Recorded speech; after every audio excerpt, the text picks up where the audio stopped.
السلام عليكم ورحمة الله وبركاته. أعزائي الطلاب، أهلا بكم في مادة تفاضل واحد. درسنا اليوم بعنوان The derivative as a function. The derivative of the function f of x with respect to the variable x is the function f of y whose value at x is f of y x تساوي limit f of x زائد ال h ناقص f of x على h عندما h تؤول إلى الصفر. مشتقة الدالة f of x بالنسبة للمتغير x تكتب بهذه الصيغة بشرط أن يكون الليمت موجود. يمكن صياغة هذا التعريف بطريقة أخرى أو بطريقة مكافئة عن طريق وضع x زائد h يساوي z.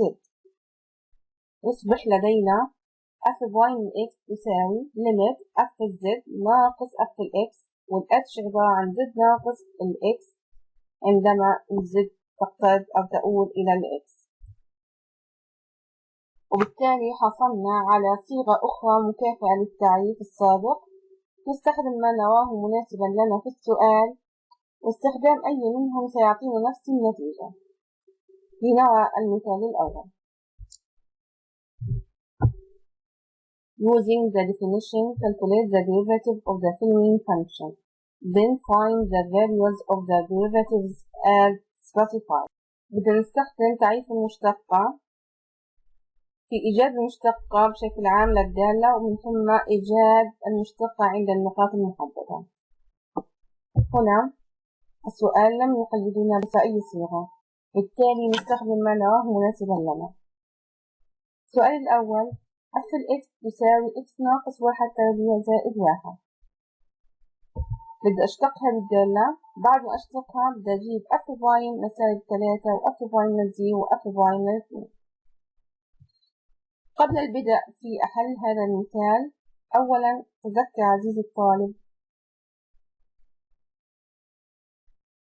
x ناقص y تربيع تساوي x تربيع ناقص 2xy زائد y تربيع. بالتالي مفكوك x ناقص 1 تربيع هو عبارة عن مربع الأول x تربيع ناقص 2 في الأول في الثاني زائد الثاني تربيع x تربيع ناقص 2x زائد 1. لنبدأ بالاشتقاق. في هذا المثال سوف أستخدم هذه الصيغة في إيجاد المشتقة. f of y من x تساوي limit f of z ناقص f of x على z ناقص ال x عندما z تؤول إلى ال x. f of z نعوض في الدالة عن كل x بz. يصبح لدينا z ناقص 1 تربيع زائد 1 ناقص f of x هي الدالة الموجودة في السؤال اللي هي x ناقص 1 تربيع زائد 1 على z ناقص x. الآن نفك المقدار z ناقص 1 تربيع هو عبارة عن المربع الأول z تربيع ناقص 2z زائد الثاني تربيع اللي هو 1 زائد 1 ناقص مفكوك x ناقص 1 تربيع هو x تربيع ناقص 2x زائد 1 زائد 1 على المقام. نجمع الحدود يصبح لدينا z تربيع ناقص 2z 1 زائد 1 2 وندخل السالب على الوسط يصير سالب x تربيع زائد 2x 1 زائد 1 2 ندخل السالب على الوسط يصبح سالب 2 على z ناقص x. إن حد موجب وحد سالب روح مع بعض. لدينا الآن z تربيع ناقص 2z ناقص x تربيع زائد 2x. الآن نجمع الحدود مع بعض. z تربيع مع الx تربيع في الوسط و2z و2x مع بعض في الوسط. z تربيع ناقص x تربيع عبارة عن فرق بين مربعين نفكوا z ناقص x z زائد x.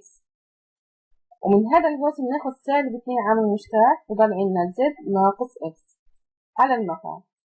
الآن من البسط نأخذ z ناقص x عامل مشترك موجودة في الطرفين، يتبقى هنا z زائد x وهنا سالب 2 على z ناقص x. z ناقص x مع z ناقص x بروحوا مع بعض وضل عندنا z زائد x ناقص 2. نعوض بدنا الليمت لما z تقترب من ال x نعوض بدل z ب x 2x ناقص 2 وبالتالي هذه هي مشتقة الدالة. الآن مطلوب نجيب المشتقة، قفل المشتقة عند -3 وعند 0 وعند 2. قفل باي -1 بنعوض بدل الإكس ب1 يصير 2 في -1 ناقص 2 ويساوي -4.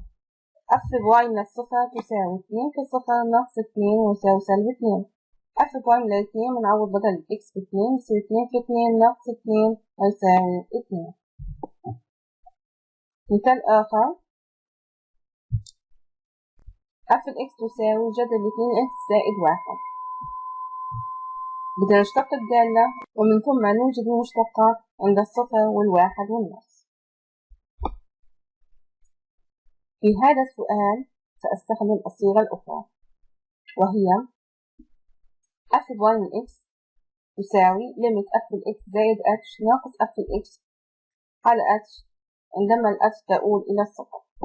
f x زائد h بعوض في السؤال بدل كل x في x زائد h، يصبح لدينا 2 في x زائد h زائد 1 ناقص f x هي الدالة الموجودة في السؤال على h.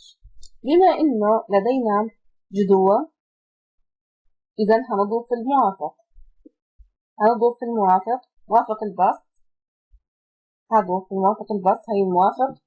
الآن أصبح البسط عبارة عن 3 مربعين، إن نفس المقدار موجب وسالب، فهو عبارة عن 3 مربعين. هيكون المربع الأول ناقص المربع الثاني. المربع الأول تربيع مع الجذر بروح الجذر يصير 2x زائد h زائد 1 ناقص تربيع مع الجذر أيضا بروح الجذر بصير عندنا 2x زائد 1 على المقام.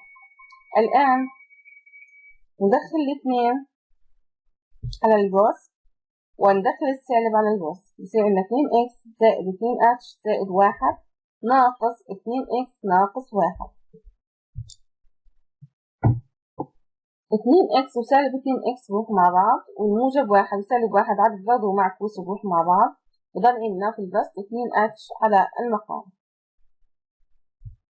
h في البسط و h في المقام بروحوا مع بعض، بضل 2 على الجذر.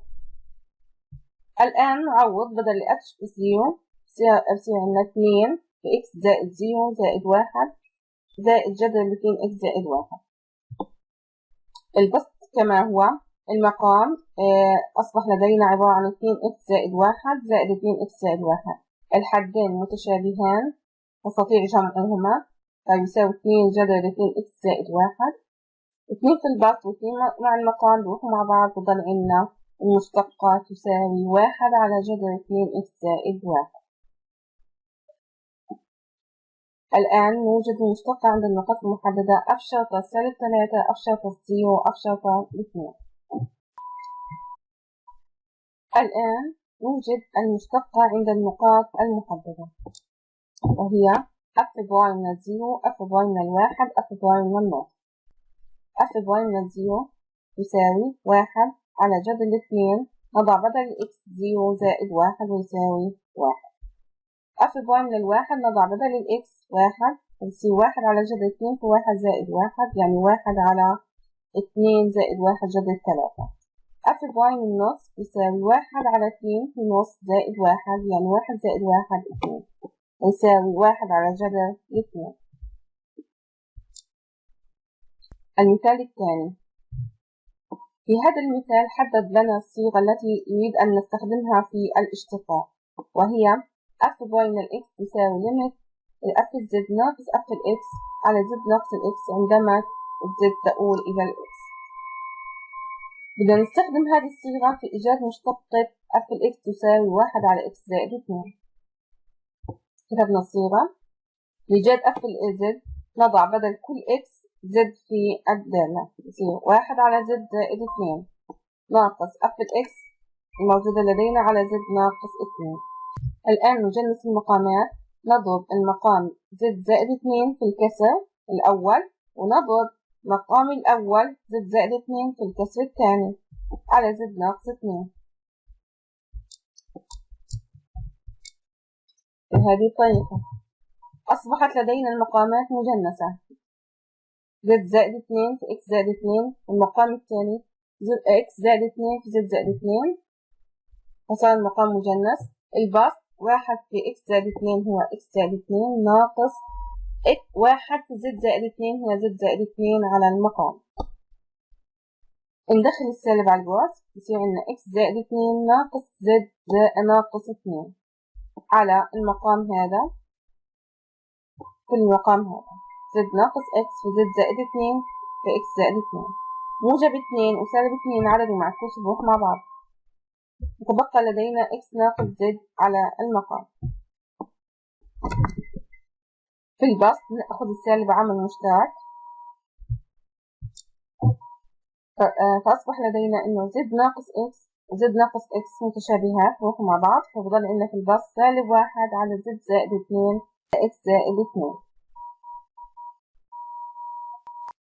الآن نوجد النهاية، وذلك بالتعويض عن زد بإكس. سالب 1 على إكس زائد 2 إكس زائد 2 تصير عندنا سالب 1 على إكس زائد 2 تربيع. بهيك نكون أوجدنا المشتقة بالصيغة التي أرادها السؤال. إلى هنا نكون قد أنهينا درسنا لهذا اليوم. للاستفسار عن أي سؤال الرجاء الكتابة في التعليق.